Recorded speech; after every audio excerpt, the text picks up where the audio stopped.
स्वागत है आप लोगों का करियर मित्रा के इस YouTube प्लेटफॉर्म पर। दोस्तों, पर्यावरण यानी कि इन्वायरमेंट को हमने स्टार्ट किया था। प्लेलिस्ट में प्रीवियस वीडियोस हैं, आप जाकर उनको देख सकते हैं। ये वो नोट्स हैं जिसकी हेल्प से आप बहुत इजीली ऑलमोस्ट सारे क्वेश्चंस को कवर अप कर सकते हैं एग्जामिनेशन में। ठीक है, अभी तक हम लोग बेसिक डेफिनेशंस पर्यावरण की ये सब देख चुके हैं, जल चक्र वगैरह देख चुके हैं, वायुमंडल से एसोसिएटेड फैक्ट्स देख चुके हैं, पर्यावरणीय सुरक्षा और पर्यावरणीय अपकर्ष यहाँ तक हम लोग कवर अप कर चुके हैं। आज के इस सेशन में हम लोग धारणीय विकास यानी कि सस्टेनेबल डेवलपमेंट, उसके जो 17 लक्ष्य तय किए गए हैं उन लक्ष्यों को समझेंगे। ऑलमोस्ट हर एग्जामिनेशन में एक क्वेश्चन यहाँ से देखने को मिलता है, तो इसको आप जरूर ध्यान से देखिए, सारी चीजें समझिए और यहाँ पर मैं कोशिश करूंगा कि आपको साथ के साथ याद होता चले। एक चीज और, अगर आप लोग हमारे फुल लेंथ कोर्स में एनरोल करवाना चाहें यूपी पीसीएस के, तब आप लोग करवा सकते हैं, या फिर समीक्षा अधिकारी या फिर उत्तराखंड पीसीएस, तो तीनों का ही कोर्स चल रहा है, जिसमें आपको सारे जो सब्जेक्ट्स हैं उनके इंपॉर्टेंट नोट्स मिलेंगे। 11,000 एमसीक्यू आपको प्रोवाइड किए जाएंगे लेटेस्ट पैटर्न पर बेस्ड। करंट अफेयर्स के ऑलमोस्ट 3,000 क्वेश्चन जो इसके अंदर ही इंक्लूड है वो आपको प्रोवाइड किए जाएंगे। और डेली बेस पर जो हमारा स्टडी प्लान का वीडियो आ रहा है उसको आप फॉलो करते रहिए। डेली बेस पर सिर्फ आपको 4 घंटे देने हैं, ठीक है, जिसमें से 2 घंटे आपको जो नया मटेरियल मिलेगा वो आपको पढ़ना है। वीडियो सीरीज के माध्यम से मैं कवर अप करवाता रहूंगा और प्रीवियस जितना आपने पढ़ा हुआ है उसको रिवाइज करते हुए चलना है। तो डेली बेस पर सिर्फ 4 घंटे दीजिए। अगले 5 महीने में आप देखिएगा आपकी स्थिति कहाँ पर होगी। आप एकदम उस पोजीशन पर होंगे जहां पर चाहे पीसीएस का एग्जाम हो या फिर समीक्षा अधिकारी आपका एग्जाम हो, दोनों ही एग्जामिनेशन में आप 100% सफल होंगे। ठीक है, अगर किसी को भी इस कोर्स में एनरोल करवाना हो तो वो 9027281376 इस नंबर पर व्हाट्सएप मैसेज कर सकता है। चलिए अब शुरू करते हैं आज के अपने सेशन को। यहाँ पर धारणीय विकास से स्टार्ट करेंगे। बात करें धारणीय विकास के जो 17 लक्ष्य हैं, इसको हम 3 अलग अलग कैटेगरी में डिवाइड करेंगे। ठीक है, याद कराने के लिए बता रहा हूं मैं आपको। सबसे पहला जो 1 से 5 तक रहेगा, ये एक भूखे गरीब बच्चे के बारे में रहेगा। ठीक है, इसके बाद जो आपका 6 से लेके 10 रहेगा, इसमें हम लोग बात करेंगे हाइड्रो इलेक्ट्रिसिटी से रिलेटेड। उसके बाद 11 से लेके 15 यहाँ पर हम बात करेंगे धारणीय विकास यानी कि सस्टेनेबल डेवलपमेंट और उसके असर को लेके। ठीक है, इसके बाद 16-17 तो आपको याद रहेंगे ही। एक बार पहले यहाँ पर हम देख लेते हैं कि क्या कुछ यहाँ पर जो 17 सस्टेनेबल डेवलपमेंट गोल्स है वो क्या क्या है। पहला है आपका गरीबी की मुक्ति, दूसरा है भुखमरी से मुक्ति या फिर गरीबी से मुक्ति कह सकते हैं, गरीबी की समाप्ति कह सकते हैं। दूसरा है भुखमरी से मुक्ति, तीसरा है लोगों के लिए स्वास्थ्य और आरोग्यता यानी कि वो वेलनेस लोगों की। ठीक है, लोग स्वस्थ रहें। इसके बाद गुणवत्ता परक शिक्षा। फिफ्थ है आपका लैंगिक समानता। सिक्स्थ है स्वच्छ जल एवं स्वच्छता। इसके बाद सेवेंथ है आपका किफायती और स्वच्छ ऊर्जा। एट्थ है उत्कृष्ट कार्य और आर्थिक वृद्धि। नाइन्थ है उद्योग नवाचार और बुनियादी ढांचे का विकास। 10वां है आपका असमानता में कमी। वहीं 11वीं की बात करें तो 11वां जो है वो है आपका धारणीय शहर और सामुदायिक विकास। 12वां है आपका जिम्मेदारी के साथ उपभोग और उत्पादन। 13वां है आपका जलवायु कार्रवाई। 14वां है जलीय जीवों की सुरक्षा या फिर जल में जीवन। 15वां है स्थलीय जीवों की सुरक्षा या फिर स्थल पर जीवन।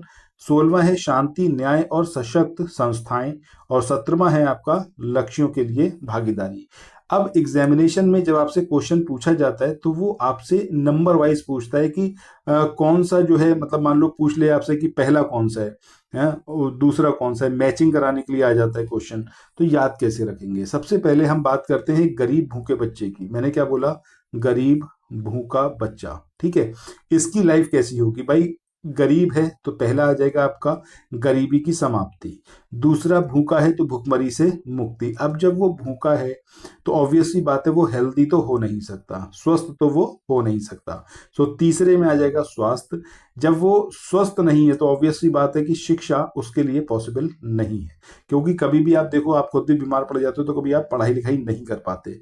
ठीक है, अब जब शिक्षा नहीं है और ऊपर से अगर हमारे देश की बात करें तो यहाँ पर क्या है? लैंगिक समानता नहीं है। ठीक है, लैंगिक समानता नहीं है। तो शुरुआत के 5 ये किससे आपको याद रखने? एक गरीब भूखा बच्चा जिसका स्वास्थ्य खराब है, तो वो शिक्षा ग्रहण नहीं कर सकता, और ऊपर से अगर वो लड़की है तो लैंगिक असमानता का सामना उसको करना पड़ेगा।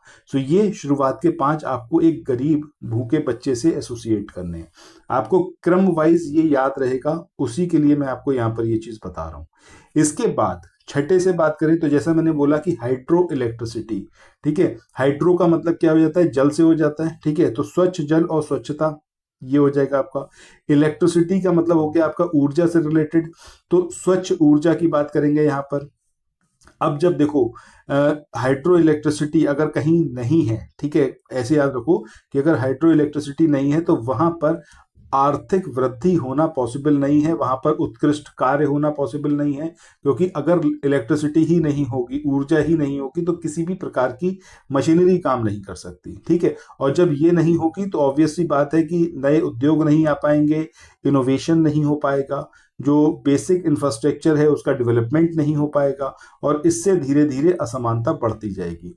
सो अभी देखो आपको 10 के 10 याद हो गए होंगे जहां तक मुझे लगता है, ठीक है। सबसे पहले आपको एक गरीब भूखे बच्चे के बारे में बात करनी है जिसका स्वास्थ्य अच्छा नहीं है।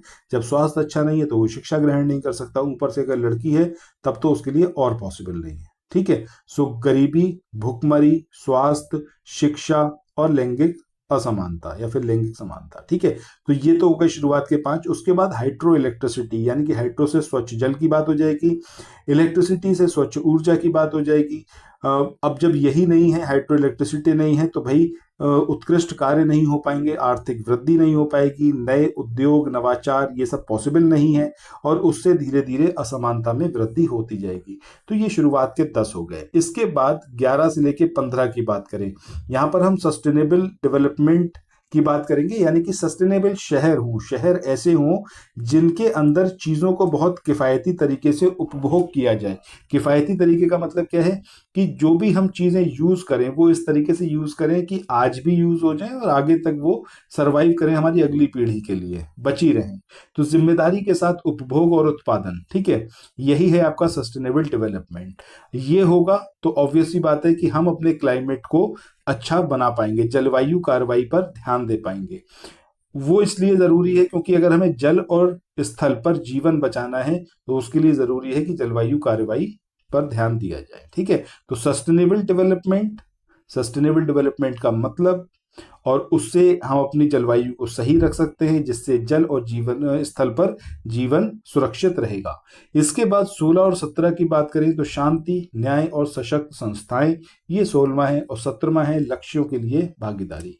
सो इस तरीके से ये हैं आपके 17। यहाँ पर बेसिक डेफिनेशन सस्टेनेबल डेवलपमेंट की, कि सस्टेनेबल विकास की बात करें, डेवलपमेंट की बात करें, तो ये वो अवधारणा है जिसके तहत जो आज की आवश्यकताएं हैं उनको तो हम पूरा करें ही, इसके साथ ही भविष्य में भी जो आवश्यकताएं होंगी उस पर भी ध्यान रखा जाए, ठीक है। तो धारणीय विकास लक्ष्य को सबसे पहले कब प्रस्तावित किया गया, तो सन 2012 में, ठीक है। Rio+20 सम्मेलन, या फिर हम कहें तो पृथ्वी शिखर सम्मेलन, वर्ष 2012 में पहली बार इसको प्रस्तावित किया गया था, सस्टेनेबल डेवलपमेंट गोल्स को, ठीक है। तो SDG, इनको आप 2012 से याद रखना कि 2012 में इनको जो है प्रस्तावित किया गया था Rio+20 में।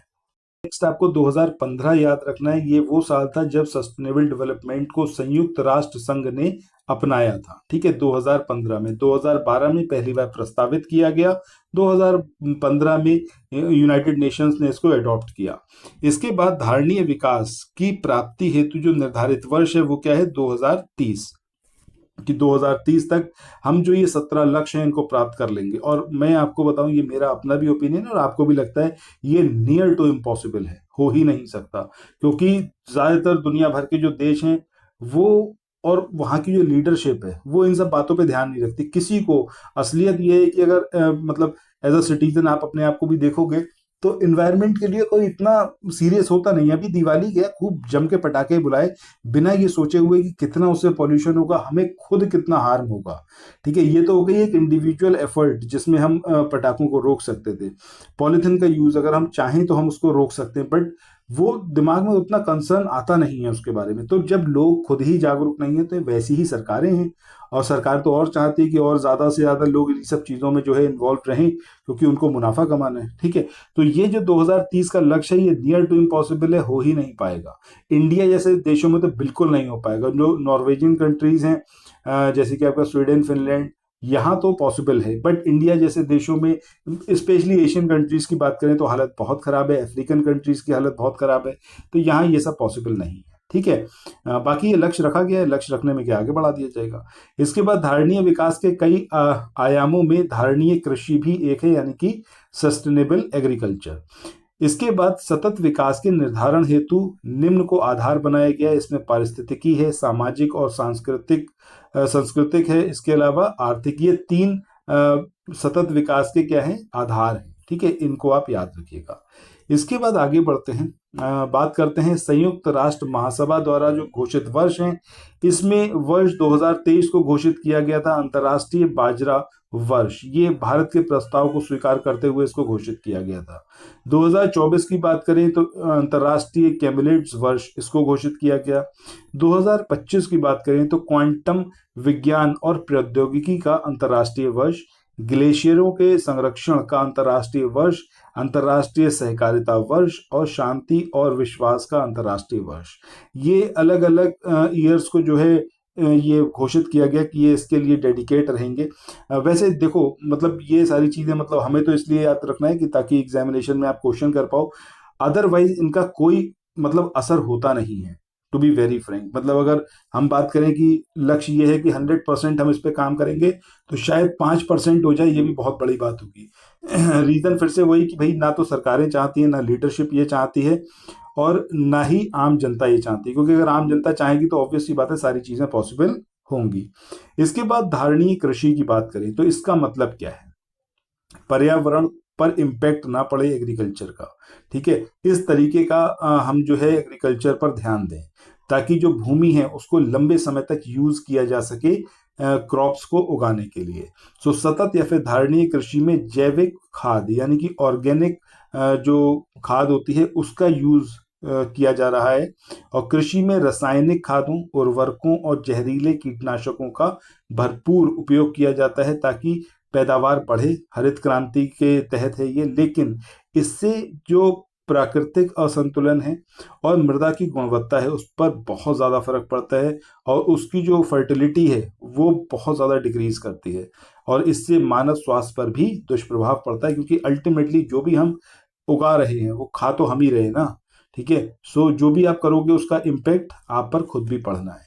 इसके बाद आगे देखते हैं national mission for sustainable agriculture. ये कौन से ईयर में स्टार्ट किया गया, 2014-15 में, और ये भारत में टिकाऊ कृषि या फिर सस्टेनेबल डेवलपमेंट के लिए चल रहा है। और ये जो मिशन है ये जलवायु परिवर्तन पर राष्ट्रीय कार्य योजना का एक पार्ट है। बेसिकली आपको ये साल यहाँ पर याद रखना है, 2014-15 में national mission for sustainable agriculture को शुरू किया गया। इसके बाद क्लब ऑफ रोम की बात करें, सो क्लब ऑफ रोम ये वैज्ञानिकों, अर्थविदों, सिविल सेवकों और व्यवसायियों की एक संस्था है।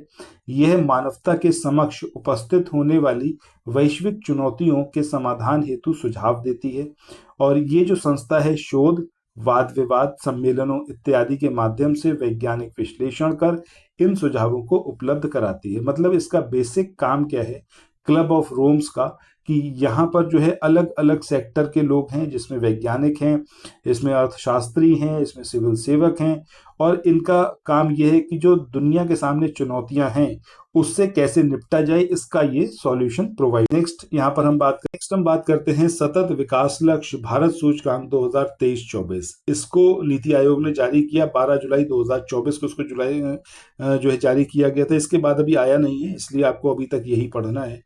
यहाँ पर जो श्रेणी है इसमें सबसे पहले अग्रणी श्रेणी, मतलब अग्रणी जो राज्य है उसको देख लेते हैं, उत्तराखंड और केरल। ठीक है, निम्न स्थान पे रहे अरुणाचल प्रदेश और असम। ठीक है, सेकंड प्लेस पर तमिलनाडु, और यहाँ पर देखें तो नागालैंड और मेघालय, मतलब जो निम्न स्थान जिन्होंने प्राप्त किया। इसके बाद गोवा और हिमाचल प्रदेश थर्ड प्लेस पे रहे, और मतलब ये थर्ड प्लेस पर रहा आपका झारखंड। इसके बाद फोर्थ प्लेस पर ये नीचे से हैं, ठीक है, नीचे से तीसरा। इसके बाद पंजाब और सिक्किम की बात करें तो लास्ट कौन सा रहा है आपका, बिहार, ठीक है। सो यहाँ पर इस तरीके से इसको याद रखिए। बाकी फिफ्थ प्लेस पर ये कर्नाटक है। ये एग्जामिनेशन के पॉइंट ऑफ व्यू से इंपॉर्टेंट नहीं है क्योंकि करंट अफेयर्स का पार्ट है ये, बट फिर भी एक बार देख लेते हैं जब तक दूसरा नहीं आ रहा है। इसके बाद केंद्र शासित प्रदेशों की बात करें, इसमें आपका चंडीगढ़ फर्स्ट प्लेस पे, जम्मू कश्मीर और पुडुचेरी सेकंड प्लेस पर। वहीं आखिरी स्थानों की बात करें तो लक्षद्वीप, दादर नगर हवेली, दमन और दीव और आपका लद्दाख। इसके बाद कुछ इंपॉर्टेंट फैक्ट्स को और यहाँ पर कवर अप कर लेते हैं। भारत में सस्टेनेबल डेवलपमेंट गोल यानी कि जो एजेंडा 2030 है, इसके समन्वय एवं क्रियान्वयन के लिए जो नोडल संस्था है वो कौन है आपका, नीति आयोग, ठीक है। मतलब नीति आयोग को ये जिम्मेदारी दी गई है कि सस्टेनेबल डेवलपमेंट गोल्स जिनका टारगेट है कि 2030 तक अचीव किए जाए, इसके लिए नोडल जो इंस्टीट्यूट है या संस्था है वो कौन सी है आपकी, नीति आयोग। इसके बाद बात करें मिश्र सस्यन, कार्बनिक खादें, नाइट्रोजन यौगिकीकरण यानी कि नाइट्रोजन फिक्सिंग, पौधों और कीट प्रतिरोधी सस्य किस्में, इसका प्रयोग भारत में कृषि के पर्यावरण अनुकूल दीर्घस्थायी विकास के लिए सर्वश्रेष्ठ रणनीति है। यानी कि ये सारी तरीके जो है इंडिया में यूज किए जा रहे हैं ताकि हम अपनी एग्रीकल्चर को इस तरीके से डेवलप करें कि पर्यावरण पर उसका जो प्रभाव है वो निगेटिव ना पड़े, कम से कम पड़े, ठीक है। तो मिश्र सस्यन है, कार्बनिक खादें हैं, नाइट्रोजन फिक्सिंग है, ये सारी चीजें हैं, ठीक है। इसके अलावा पौधों और कीट प्रतिरोधी जो सस्य शस्य किस्में हैं, मतलब ऐसी किस्में जो मतलब कीट की प्रतिरोधी हैं, मतलब कीटों से खुद की सुरक्षा कर सकती हैं, उस तरीके की किस्में पौधों की यूज की जाएंगी ताकि इंडिया में जो है सस्टेनेबल एग्रीकल्चर को बढ़ावा दिया जा सके। सो आज के इस सेशन में यहीं तक करते हैं। कल जो हमारा वीडियो आएगा उसमें हम लोग आगे बढ़ेंगे और बात करेंगे पृथ्वी शिखर सम्मेलन से, ठीक है। सो थैंक्स फॉर वॉचिंग, मिलते हैं नेक्स्ट वीडियो में। बाकी अगर आपको कोर्स में एनरोल कराना है सो अगेन 9027281376 ये नंबर है जिस पर आप व्हाट्सएप मैसेज कर सकते हैं। वीडियो सारे फ्री हैं, आप प्लेलिस्ट देख सकते हैं, हिस्ट्री, ज्योग्राफी, एनवायरनमेंट और आपका जो करंट अफेयर्स है, इन चार को हम साथ में लेके चल रहे हैं। डेली बेस पर एक स्टडी प्लान आपको शेयर किया जा रहा है, आप सिंपली उसको फॉलो करिए, इन वीडियोस को देख के अपने नोट्स बना सकते हैं या फिर आप हमारे साथ में जुड़ सकते हैं फुल लेंथ कोर्स में। सो थैंक्स फॉर वॉचिंग, मिलते हैं नेक्स्ट वीडियो में, बाय बाय।